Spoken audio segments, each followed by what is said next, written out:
Alright, yo, we back at it again, boys and girls, and whatever you want to fucking call yourself. Alright, we're back at it. The BAL Edward Finals. It's a long time coming. It's long fucking split. It's felt like a lot of trials and tribulations. Okay. Yeah, lots of trials and tribulations. A lot of teams went through a lot of shit. A lot of upsets here and there. Just the overall fun split, and these these semifinals were no different. They were all really fucking good. One better than the other for reasons I'm about to get into, but I digress. The first series, Rooches Roosters 3-0 to Raffi's Kittens. I mean, I'll be real.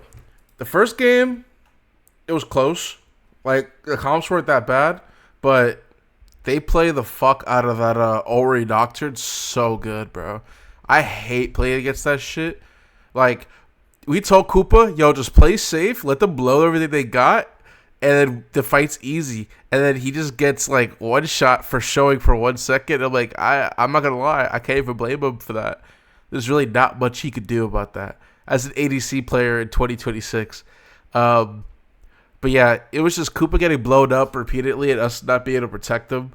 And then their whole team was just playing really fucking well. It was like game one, we tried to keep up. We fell behind, but it was okay. The second game was anybody's to lose.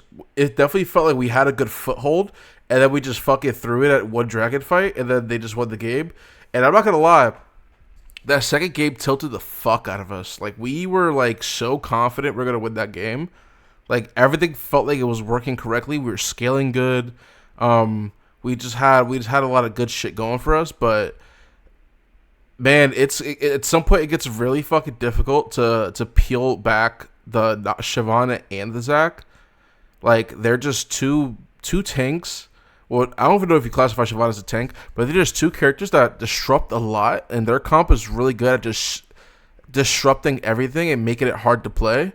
And it was really hard for like Haman to really get into the backline and cause a lot of issues because Kaiser is so mobile.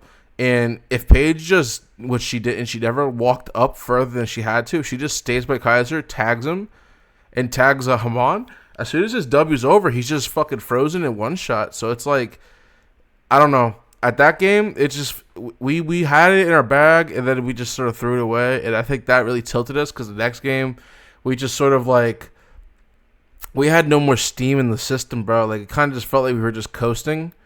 Like, I was playing Mundo, and I'm not gonna lie, I was playing Mundo to if you look from the mid bot, it was a good game for Mundo. But if you look at just top side, I'm like, I can never do anything here. I legit just am AFK, and I can only like hit towers when they're not here.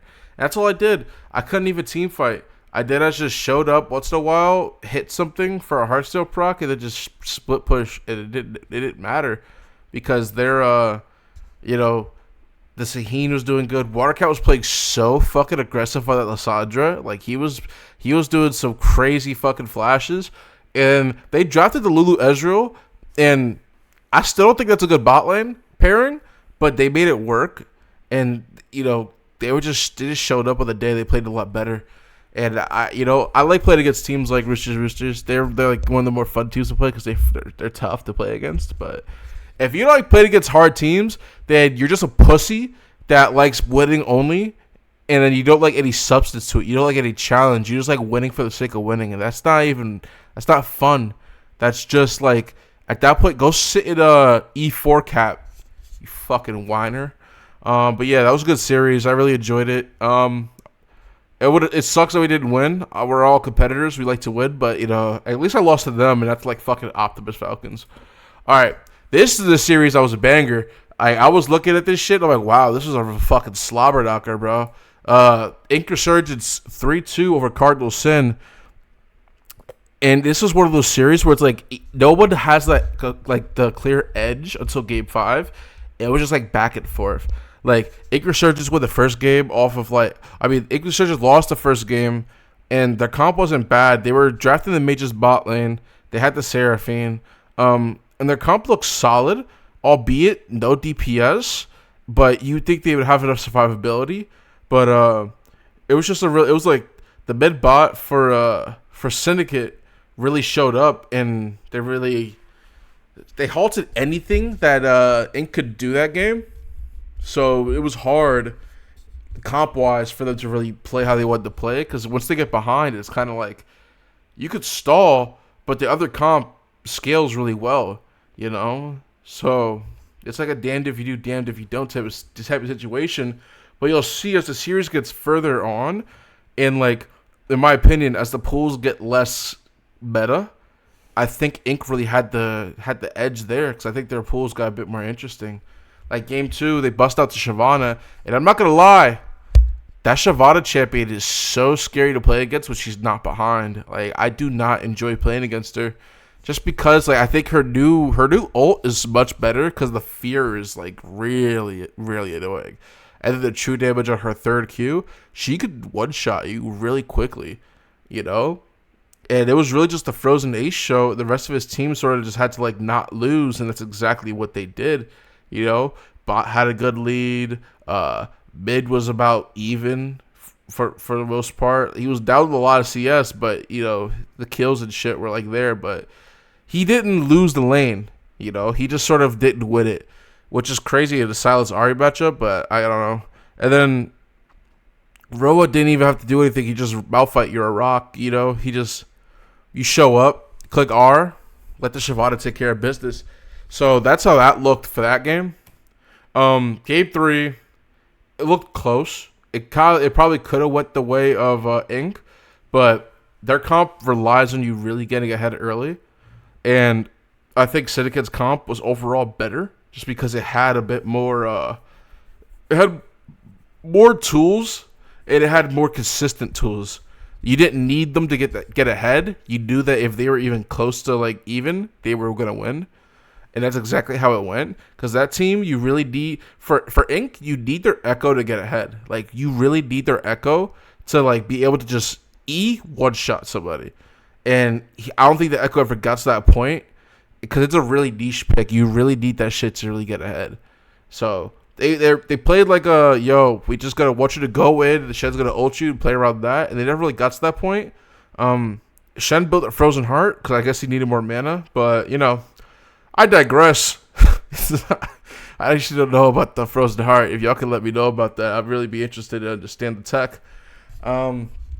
Yeah, but this is exactly what I'm talking about. This series is just back and forth. Then game 4 is what I'm talking about, when the pools get a little more niche. We see the Alawi, Warwick, Swain pulled out, and that's a lot of just built-in healing for these characters that you cannot properly handle every single one of their healing, because Grievous Wounds doesn't do much. It does enough early, but later in the game I feel like it falls off really fucking hard, because they bought Grievous on Syndicate on the Anivia and on the Cassante, and it just didn't help at all, man. You know, Roa was absolutely pummeling the fuck out of Pickle. And that Frozen Ace on the Warwick was absolutely murdering people too.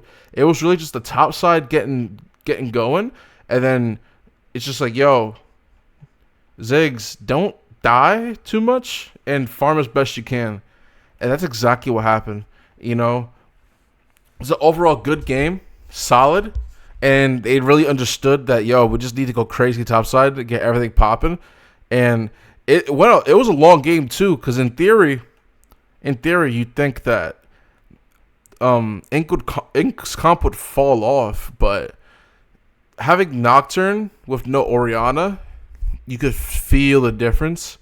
And their comp did not have enough damage to get through the big-ass HP bars that Ink had. In the game 5, I think you could just feel it in the way the comp looks.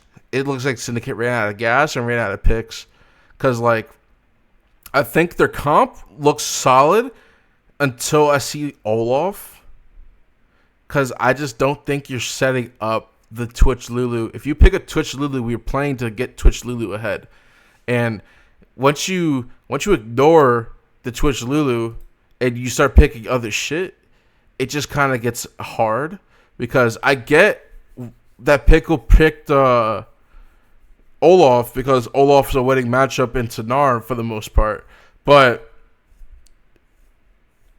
it's like, if that's the only thing we could play to this, then it's kind of cooked regardless, because it's like a really good Gnar angle at that point. And I'm curious how Gnar got to the point he got, because Gnar popped off, Jinx popped off. Everybody who didn't want to pop off from their team popped off. And Court can only do so much. So I'll applaud both teams. I applaud Inc. for coming up with interesting comps and to be able to just flex their muscles when they need to. And I also applaud Syndicate for being able to do what they did with only 2 bans, because I know they were e-subbing at Court quite a lot. So shout out to both of y'all. Both teams are really good. And then we're going to look at the overview. It was a fun bracket. I think Inc. definitely had to go through more, per se. But, I mean, both of the first seeds of their of their groups, you know. Inc. from Ishtal, and then I can't remember the name of my fucking group. I think it was fucking Shurima or some shit. But I don't know. But 2 first seeds meet in the finals. I got Roosters 3-1. I think their overall team is just better, but Inc. has shown the willingness and like the ability to just like stay resilient. So that's why I gave them a game, because I think they'll make it interesting. I don't think it'll be a sweep. I think that Inc. has definitely earned people's respect, and if you don't, then I think you're just coping. They play good. They deserve to be treated as such. You know, that's just the name of the game. I don't care how you look at it. If you play good, you deserve to get treated as such. They played good. They got to the finals. You don't do that shit by luck. You don't do that by luck. So, shout out to Inc. They definitely deserve to be here. But yeah, I think this is definitely been a fun split. We saw a lot of shit. Couple of comp rulings. A couple of upsets. Couple of teams that just people hoped to pan out, didn't pan out. And this has been a fun split of BOL Emerald. I'm curious to see how finals go with Espada in fucking Japan. I'm playing on 200 ping. Yeah, that's really about it. I don't really have much to add left. It's like 3:34, so I kind of want to like start uploading this so y'all can go watch it. Let me know if I should do this again. I might do it more, because I'm taking a break from comp next split, just for, you know, I've been playing comp for quite a bit now. I had never had a chance to actually like take a break, so I'm gonna take a break. Maybe hit diamond, maybe not. Who fucking knows? And then I might come back and do content for BOL next split if they let me. I'll probably make it better. Maybe do like a live stream or some shit and then upload the VOD. But yeah. This was fun. I appreciate all of you. Thanks for having me do the videos, and thanks for making the league fun, man. This is why we do it. Having our own fun beer league on a Tuesday night. We're all very fun. So, GG. Have a good night. Make the game fun. Deuces.